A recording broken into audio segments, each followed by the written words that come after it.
रेखा के पिता दिल्ली में किसी तरह अपने और अपने परिवार का पेट पाल रहे थे। पर एक दिन, अरे रमेश, तुम्हारी बेटी के तो समझो भाग्य ही खुल गए। वकील लड़के का रिश्ता आया है। अरे वाह, कब करना चाहते हैं शादी? वो लोग तो जल्द से जल्द ही करेंगे। बाकी शाम को मैंने रेखा को देखने के लिए बुला लिया है। तेरा घर छोटा है तो तुम लोग मेरे घर ही आ जाना। राकेश और उसकी बीवी सारी तैयारी के साथ रोहित और रेखा की शादी कर देते हैं। लेकिन अगले ही दिन, देखो रेखा, शादी भले ही हो गई है, लेकिन तुम ये मत सोचना कि मैं किसी जोरू के गुलाम टाइप रहूंगा। रेखा को रोहित की बात अजीब लगती है। मैं ये तो सोच भी नहीं सकती और ना ही चाहती हूँ, लेकिन शादी के अगले ही दिन इस तरह की बात की उम्मीद भी नहीं थी। रोहित रेखा के मुंह से ये बात सुनकर गुस्सा हो जाता है। अरे, काफी जबान भी चला लेती हो। माँ ने सिखाया नहीं कि पति से कैसे बात करते हैं?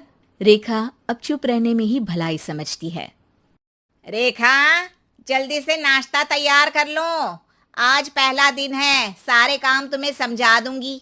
ये नौकरानी है जो तुम्हें बता देगी कि कैसे कैसे क्या करना है। फिर इसकी कल से छुट्टी है। रेखा भी ससुराल में जी जान लगाकर काम करने लगती है। खाली समय मिलता तो पति के वकालत की किताब उठाकर पढ़ने लगती। ये क्या, जब देखो तब पढ़ती रहती है। अच्छा सुन, कल पिता के घर से 20,000 रुपये लेकर आना। मेरे छोटे बेटे की फीस भरनी है। लेकिन पापा क्यों भरेंगे उसकी फीस? अरे वाह जी वाह, पापा क्यों भरेंगे? तो ये बता, हम क्यों रखेंगे तुझे यहाँ? क्यों खाना देंगे फ्री में? अरे, क्योंकि मैं बहू हूँ इस घर की। तभी वहाँ रोहित आ जाता है।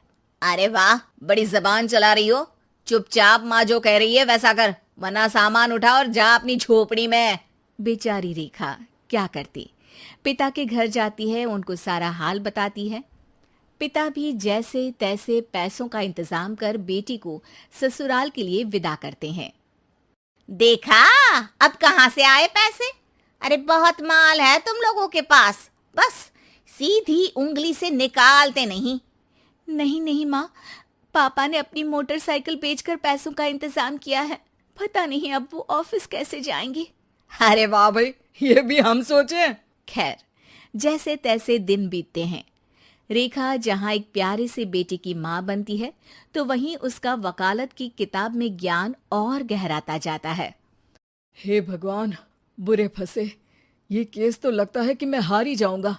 देखिए, मैंने आपकी इस केस की फाइल पढ़ी थी। इस केस को जीतना बहुत ही आसान है। वाह भाई वाह, यहाँ वकालत की डिग्री लेकर भी मैं समझ नहीं पा रहा हूँ, और तुमने रोटी बनाते बनाते ही केस समझ लिया। अरे जाओ जाओ, जाकर मुन्ने को संभालो। केस मैं संभालूंगा। ए लड़की सुन, जाकर अपने बाप के यहाँ से 3 लाख लेकर आ। पूरा घर फिर से बनाना है। छोटे की शादी करूंगी तो छोटी बहू को कहाँ रखूंगी? पूरा घर तो तूने घेर रखा है। ऐसा मत बोलिए माँ जी, पापा इतना पैसा कहाँ से लाएंगे? अब तो वो रिटायर भी हो गए हैं। हाँ, तभी तो बोल रही हूँ, रिटायरमेंट के पैसे तो मिले होंगे ना। लेकिन वो अगर आपको दे देंगे तो बुढ़ापा कैसे काटेंगे? रोहित रेखा की बात सुनकर गुस्सा हो जाता है। ए सुन, चल अपना सामान उठा, अपना बच्चा उठा और निकल यहाँ से। रेखा के लाख आग्रह के बाद भी रोहित और उसकी सास उसे घर में नहीं रखते। पापा, मैं तलाक चाहती हूँ।